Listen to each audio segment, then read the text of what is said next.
Donc, Sylvain Paillard de Guide You, en fait. Guide You. Ouais. Guide You, qu'on dit. Alors, aujourd'hui, c'est beaucoup sur l'expérience. En fait, on parle beaucoup souvent de CRM, hein, la relation que l'entreprise veut entretenir avec son client. Mais quelle est cette relation que le client veut entretenir avec l'entreprise? Bon, c'est un peu là-dessus que Guide You s'est penché. J'aimerais ça, peut-être, pour commencer l'entrevue, qu'on fasse justement cette distinction entre CRM et CEM. Tout à fait. Donc CRM qui veut dire la gestion de la relation client et CEM qui veut dire la gestion de l'expérience client. Et en fait, il y a alors autant de définitions différentes qu'il y a de gens qui en ont parlé. Donc c'est effectivement un de ces domaines extrêmement. Mais quelle est la bonne? Mais quelle est la bonne, exactement. Alors, selon mon point de vue, la bonne, c'est qu'en fait, le CRM, le logiciel de relation client, va prendre une approche de la compagnie. Ou une approche peut-être de l'employé. Comment est-ce que l'employé peut avoir les outils et l'information pour s'adresser au client? Alors que le CEM, la gestion de l'expérience client, va prendre le point de vue inverse. Comment est-ce que le client veut interagir vers la compagnie? Comment mieux comprendre ce qu'il demande? Comment mieux comprendre ce qu'il dit? Comment mieux le guider selon sa demande et selon qui il est, de façon la plus automatique possible. OK. Et bien, justement, comment est-ce qu'on peut y arriver à ça, à guider notre utilisateur, à faire en sorte que son expérience sur notre site soit vraiment la plus personnalisée possible pour ses besoins? Tout à fait. Alors, ça, c'est exactement les choses qu'on essaie de prêcher beaucoup chez Guide You, c'est que, en fait, beaucoup de gens du marketing, en dehors du marketing, ont beaucoup d'idées sur comment faire ça mieux. Ouais. Vous posez la question à n'importe quelle compagnie, ils vont vous dire « Ah oui, je sais, il faudrait faire ça, oui, il faudrait faire ça. » La réalité, c'est qu'il y a une complexité énorme due au nombre de gens différents, au nombre de produits différents, au nombre de requêtes différentes qu'il faut traiter en parallèle. Et l'approche de Guide You, c'est de dire qu'il faut mettre en place une technologie qui va utiliser de l'intelligence artificielle, non pas pour tout faire, mais pour gérer cette complexité, comprendre tout de suite ce client-là, il est connecté avec cette demande-là.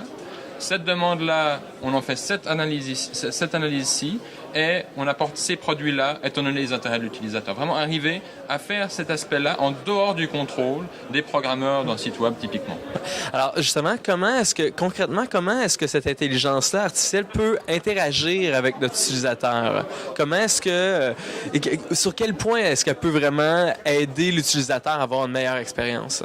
Alors, l'interaction de base, parce que forcément, les gens ont leurs habitudes, ont leurs us et coutumes, donc ils ont envie d'arriver sur Internet. Ils connaissent deux choses sur Internet, les menus et la petite entrée de recherche. Alors, il faut leur donner ça comme entrée en matière, parce que c'est ça qu'ils connaissent, exactement la base. Alors, maintenant, sur ces interactions-là, eh bien, on va générer de manière dynamique les prochaines interactions nécessaires pour amener à l'utilisateur vers le bon produit ou vers la bonne information. Et c'est toute cette séquence d'étapes qui ne va pas être prédéfinie, mais qui va être générée dynamiquement par l'utilisateur. Mais les interfaces peuvent être extrêmement traditionnelles, justement pour ne pas choquer l'utilisateur. Ouais. Et ça va juste, l'impression de l'utilisateur, c'est « Ah, c'est quand même pas mal, il m'a posé les bonnes questions, je suis tout de suite arrivé à la bonne chose. » Mais il ne va pas forcément réaliser qu'il y a une intelligence artificielle derrière, c'est d'ailleurs pas forcément le but. Ouais, c'est ça. En fait, c'est un peu... c'est que lui, pour l'utilisateur, ça change, si je comprends bien, c'est que ça change pas grand-chose, en fait, si ce n'est que d'améliorer son expérience, mais on s'en rend pas nécessairement compte. Alors, ça change tout, c'est ça. Mais il s'en rend pas compte. Voilà. C'est comme, vous utilisez un email. Ouais. Vous recevez combien de spam par jour? Plusieurs. Non, mais combien environ? Une quinzaine. Ouais. Quinzaine. S'il n'y avait pas un système d'intelligence artificielle en place, vous en recevez des milliers. Ouais. Parce qu'il y en a des milliers qui vous sont envoyés, que vous le sachiez ou pas. Ouais. Mais vous n'avez pas besoin de le savoir. Par contre, le résultat est très important. C'est exactement la même chose. OK. Et là, on a vu pour l'utilisateur, bon, qu'est-ce que ça change? Mais pour la compagnie qui utilise un système d'intelligence artificielle pour gérer cette relation client, qu'est-ce que ça change, en fait? Alors, ce que ça va changer, c'est premièrement qu'elle va avoir un effet. Là, c'est un peu évident. Elle va voir des taux de conversion en ligne ou des taux de conversion du web vers le centre d'appel qui vont augmenter en termes de volume, mais aussi en termes de marge. Là, c'est l'effet direct. On parle de l'ordre d'augmentation de, en tout cas, 20 à 30% de vente de conversion? De conversion, ah, ouais. Voire des augmentations des fois de plus de 100% du nombre d'escalations au centre d'appel qui vont aboutir. Donc c'est des différenciations importantes.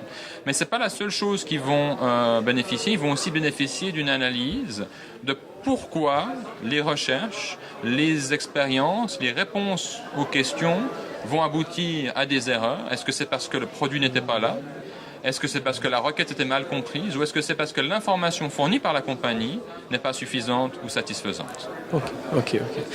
Puis peut-être pour finir, il y a plusieurs types de sites web, là. Il y en a des milliers. T'sais.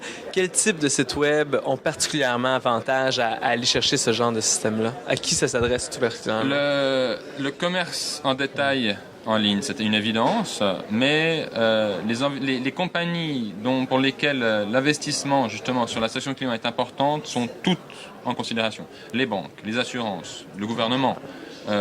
C'est tous ces sites internet dans lesquels l'expérience client est clé pour le succès à long terme de la compagnie, parce qu'autrement, le passage à la concurrence est plus ou moins inévitable.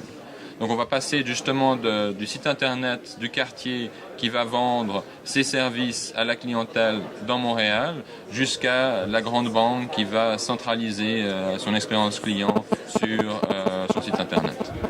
Sylvain de Gadiou, merci beaucoup. Merci beaucoup. Bon webcom.